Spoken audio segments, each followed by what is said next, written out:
Okay, so some key concepts here to divide decimals by decimals. First of all, you want to change the divisor into a whole number.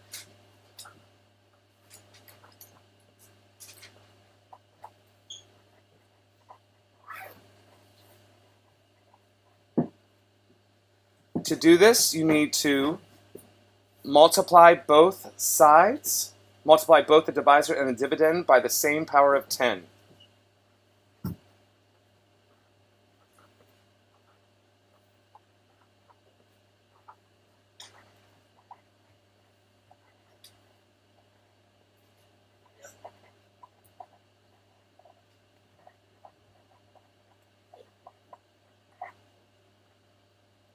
Then divide as with whole numbers.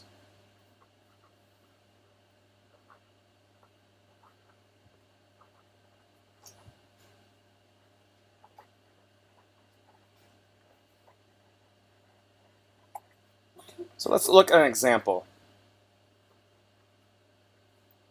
We have 1.71 divided by 0.9. Now I can just estimate this at first. And that might be the best thing to do, just to make sure that your actual answer makes sense. Check for reasonableness. So I know 1.71 is kind of close to 2, and 0.9 is close to 1.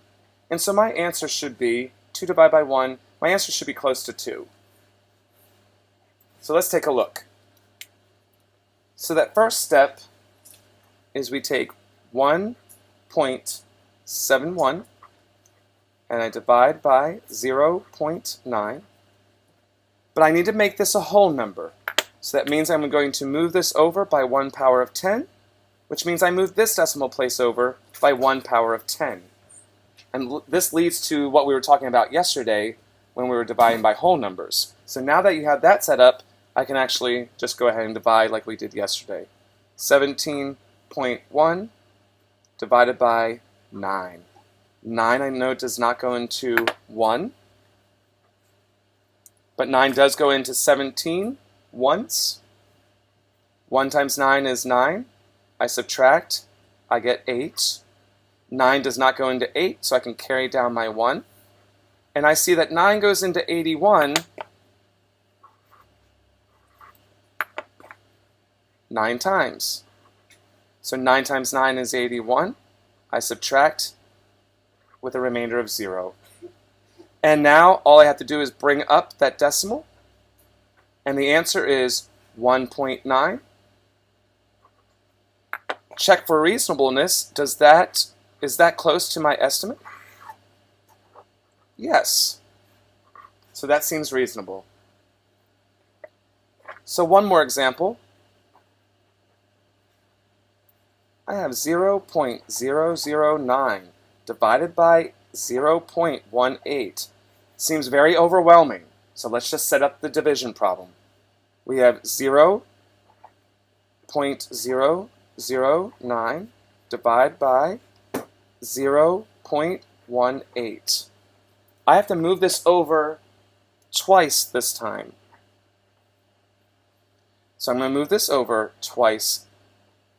And now I just rewrite my problem.